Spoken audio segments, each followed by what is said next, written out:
Dear students, welcome you once again to my daily grammar class.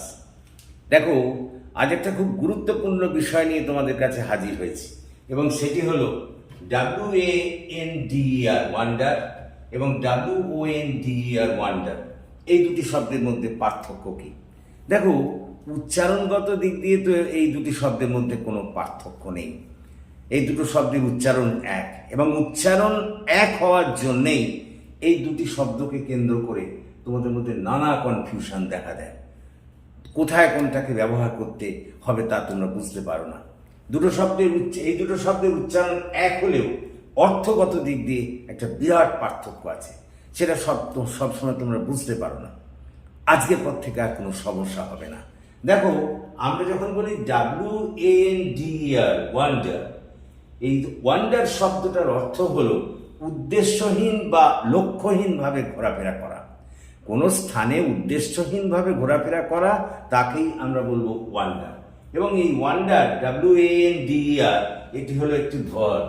যেমন আমি এখানে লিখেছি, দেখো, I wandered around the city without gaining any knowledge about it. আমি শহরটায় ঘুরে বেড়ালাম এই শহর সম্পর্কে কোনো জ্ঞান অর্জন না করেই। সুতরাং এখানে এই যে ওয়ান্ডার WANDER এটা কিন্তু ভার্ব হিসেবে ব্যবহৃত হয়েছে এবং যার অর্থ হলো উদ্দেশ্যহীনভাবে ঘোরাফেরা করা।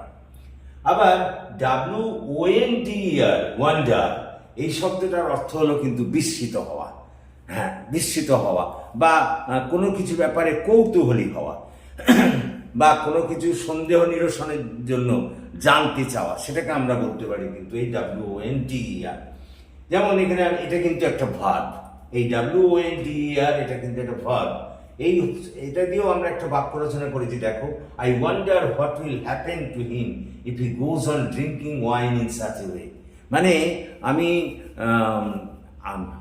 আশ্চর্য হয়ে গেলাম যে কি হবে ভবিষ্যতে যদি সেইভাবে মদ্যপান করে চলে। তাহলে এই যে এখানে WONDER ওয়ান্ডার, এই ওয়ান্ডার শব্দটার অর্থ হলো কিন্তু বিস্মিত হওয়া বা কৌতূহলী হয়ে ওঠা। আবার দেখো, এই WONDER এটা কিন্তু নাউন হিসেবেও ব্যবহৃত হতে পারে, তখন এর অর্থ হয় বিস্ময়। যেমন মনে কর, বা তখন এর অর্থ হয় বিস্ময়। যেমন মনে করো, আমি এখানে লিখেছি, the pyramids of Egypt are one of the great wonders of the world. হ্যাঁ, মিশরের পিরামিডগুলি হলো গোটা পৃথিবীর মধ্যে একটা বিস্ময়। তো আশা করি বুঝতে পেরেছ, এই দুটি শব্দের আর মধ্যে তোমাদের কোনো সমস্যা দেখা দেবে না। So thank you for watching and listening.